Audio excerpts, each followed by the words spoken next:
Good afternoon and welcome to Team Alpha's presentation in week 6 by Francisco Molina and Mark Kobus. Today we'll be discussing Facebook's new AI program called DeepFace. Alright, so the topics we're going to cover in today's presentation are an overview of Facebook's artificial intelligence and new recognition tool called DeepFace. We're going to speak on the Oregon Department of Motor Vehicles using facial recognition software. We are also going to talk about the police using facial recognition. We're going to be speaking on big data, deep learning. Then we're going to move on to facial recognition ethics. We're going to talk about the pioneer Dr. Joseph Attic and his facial recognition pioneering. And we will also speak on psychologist Paul Ekman and his take on the facial action coding system. Now, Facebook has created a program, an AI, that can compare two photos and state within a 97.25% accuracy whether the photos show the same face or not.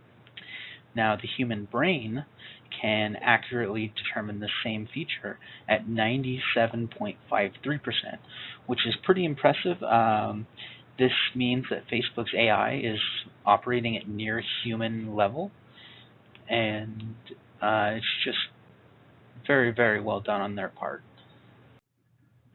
DeepFace was developed by Facebook's AI research group in Molino Park, California.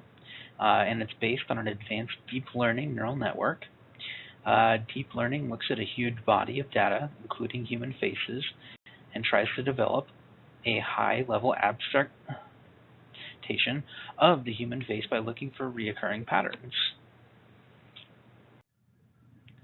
This neural network consists of 9 layers of neurons.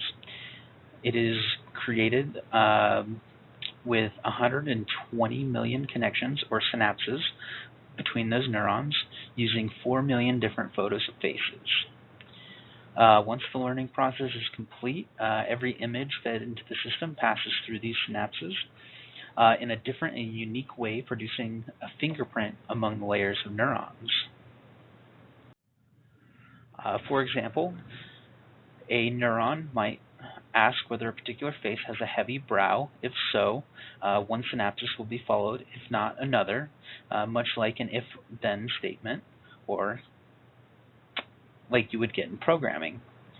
DeepFace will soon be ready for commercial use, most likely to help Facebook improve its accuracy of their existing facial recognition capabilities to ensure that every photo on your Facebook account is connected to you.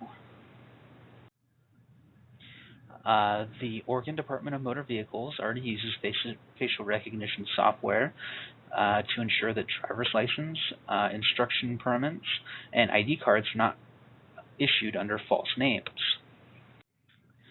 The police department have also been using AI. One example is in Pinellas County, Florida. Police can capture a 3D video and upload it to an image gallery for comparison to identify people. Dr. Joseph Attic, one of the pioneers of facial recognition technology, is in favor of this software or AI being used for specific law enforcement and immigration enforcement, motor vehicle department authentication, and airport entry, but he does warn about the ethical effects of using it for mass surveillance.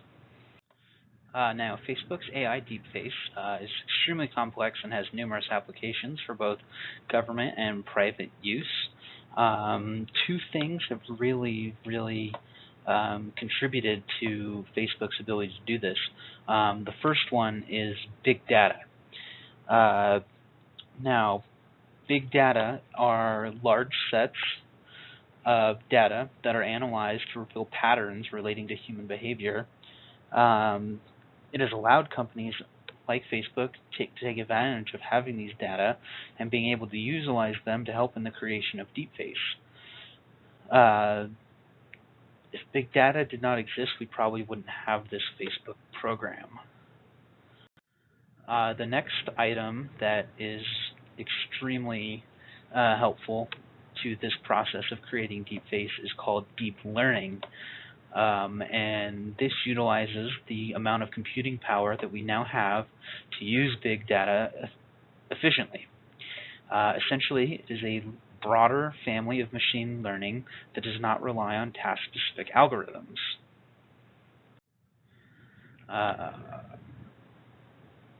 In an MIT article review that stated the following, deep learning learns by programmers blitzing a network with digitized versions of images containing those objects or sound waves or phenomenons which they're trying to recognize. Now, if the network doesn't recognize these phenomenons, then they will adjust the algorithm and the weights of the algorithm, and the eventual goal of this training is to get the network to consistently recognize the patterns or phenomenon or images that we would recognize as humans. This is much the same a child learns what a dog is by noticing the details of its head, shape, and behavior and such like that.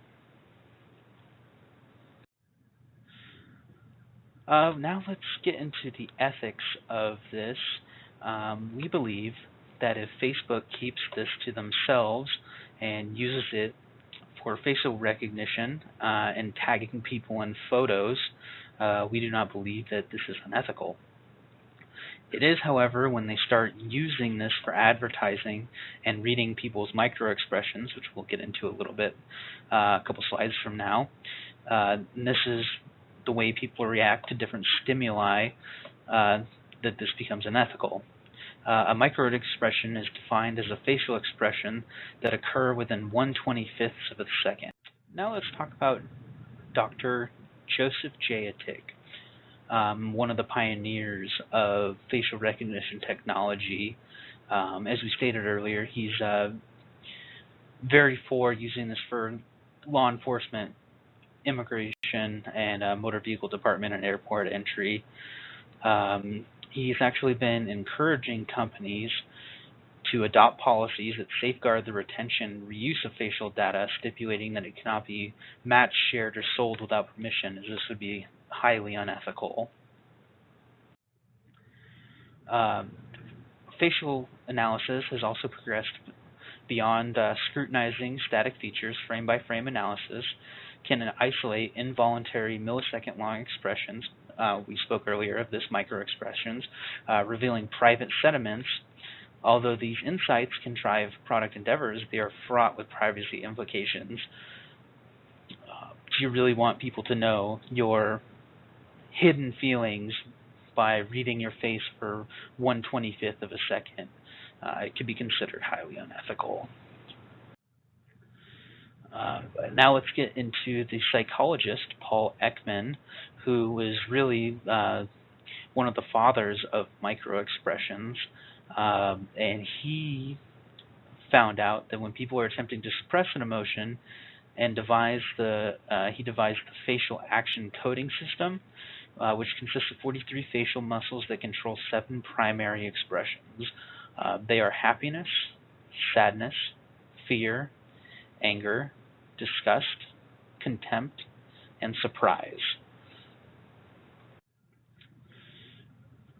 People now and computer programs can be trained to recognize these universal spontaneous micromovements that divulge people's true feelings. Some of them include narrowed eyelids, raised eyebrows, wrinkled forehead, scrunched nose, flared nostril, or tensed lips. Ekman has been serving as an advisor to Emoticon, a San Diego startup company whose software can recognize emotions from a database of microexpressions that happen in just a fraction of a second, like we said, 1/25th. Emoticon has worked with Honda Motor Company and Procter & Gamble Company to gauge people's emotions as they test out their products. Essentially, they're filming them and recording their microexpressions to see how they really feel about a product. So the big question, is all this unethical? We believe that if Facebook keeps this in-house and just uses it for photo recognition and tagging of people in their photos, no. It's very ethical.